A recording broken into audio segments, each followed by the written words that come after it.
Om NaMo Narayan. The ancient Indian astrologer में आपका स्वागत है। फिर वही कुंडली देखने की कड़ी में आज हम श्री शिशिर जी की कुंडली देखने जा रहे हैं, जिनका जन्म सुल्तानपुर में हुआ है। आइए शिशिर जी की कुंडली के बारे में विचार करते हैं। शिशिर जी ने प्रश्न क्या किया है, पहले इसको बताते हैं। शिशिर जी ने प्रश्न किया है कि बस उनका एक प्रश्न है, सरकारी नौकरी या बिजनेस। उन्होंने यही प्रश्न किया है कि पंडित जी हमारी सरकारी नौकरी होगी या बिजनेस होगी। तो शिशिर जी मैं आपको बता दूं कि अभी तो हम आपकी कुंडली का विश्लेषण करेंगे, जैसा कि ज्योतिषीय विश्लेषण सारी कुंडलियों का करते हैं, आपका भी करेंगे। फिर हम चर्चा करेंगे, फिर आपके राजयोग के बारे में बताएंगे, फिर ये बताएंगे कि आपकी क्या स्थिति बनेगी, आप सरकारी नौकरी की तरफ जा रहे हैं कि व्यवसाय की तरफ जा रहे हैं। हमारे इस चैनल पर अंत तक बने रहिएगा और हमारे चैनल को लाइक शेयर सब्सक्राइब करना ना भूलिएगा। आइए शिशिर जी आपके बारे में हम चर्चा करते हैं। आपकी कुंडली पर पहले चर्चा करते हैं। मकर लग्न की कुंडली है। सूर्य बुध और केतु लग्न में बैठा है। द्वितीय भाव में शुक्र है, तृतीय स्वग्रही बृहस्पति है, चतुर्थ भाव में नीच का शनि है, जिसका नीच भंग हो रहा है मंगल से। सप्तम भाव में राहु है, दसम भाव में चंद्रमा और मंगल अद्भुत संयोग बना रहे हैं। स्थिर संपत्ति का संयोग बना रहे, स्थिर लक्ष्मी का संयोग बना रहे हैं। साथ ही साथ यह मंगल इस शनि को दृष्टि देख करके शनि का नीच भंग हो रहा है। ये अद्भुत नीच भंग राजयोग केंद्र में बन रहा है। जैमिनी के मत से सूर्य यहां पर अमात्य कारक है और बुध आत्म कारक है। सूर्य अमात्य कारक और बुध आत्म कारक दोनों केंद्र में लग्न में स्थित। ये जैमिनी का मत है।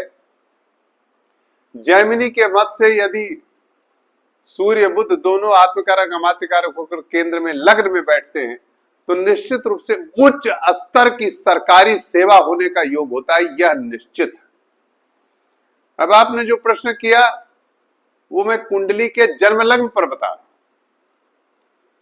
जैसा कि आपका प्रश्न है कि हम सरकारी नौकरी देखें या बिजनेस देखें, तो महोदय आप सरकारी नौकरी ही देखें। आपका सिलेक्शन होगा, निश्चित होगा। आप उच्च स्तर की सेवाओं में जाएंगे, उच्च स्तर की सेवाओं में। व्यवसाय आपको सूट नहीं कर रहा है, क्योंकि आपके कुंडली में जो सेठ होने का योग है, व्यवसायी होने का योग है, वो कहीं से भी स्थित नहीं है। आइए अब हम दशमांश कुंडली पर विचार करते हैं। लग्नेश शनि केंद्र में ही बैठा है, दसवें शुक्र केंद्र में ही बैठा है सप्तम भाव में और ये चतुर्थ भाव में, जो इंडिकेट कर रहा है कि आपका राजयोग दशमांश कुंडली में भी अगर लग्नेश D10 चार्ट में केंद्र में बैठ जाए, कहा गया है, और दशमांश भी केंद्र में बैठ जाए तो अद्भुत संयोग राजयोग का बना देता है। D3 चार्ट लेते हैं तो D3 चार्ट में जो दशाएं आपकी चल रही हैं, ये D3 चार्ट बताता है कि विंशोत्तरी दशा से क्या स्थिति बन रही है। तो आपकी शनि की महादशा चल रही है। शनि इसमें मंगल के घर में बैठा है और मंगल से दृष्ट हो रहा है। ध्यान दीजिएगा, हम ज्योतिषीय विश्लेषण भी करते हैं। यदि कोई ज्योतिषी मेरी कुंडली देख रहा, मेरा ये विश्लेषण देख रहा है, तो वो ज्योतिषी महोदय अच्छी तरह समझ सकते हैं कि हम किस तरह एक्सप्लेन कर रहे हैं। निश्चित रूप से आपकी ये दशाएं जो चल रही वो आपके पूरी तरह अनुकूल है महाराज।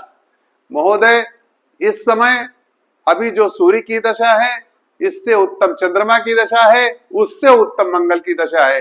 इसलिए मैं कह देना चाहता हूं कि 2028 नवंबर 2028 के पहले पहले आपका चयन प्रत्येक दशा में उच्च स्तर की सेवाओं में होना चाहिए। सरकारी नौकरी आपको मिलेगी। नमो नारायण।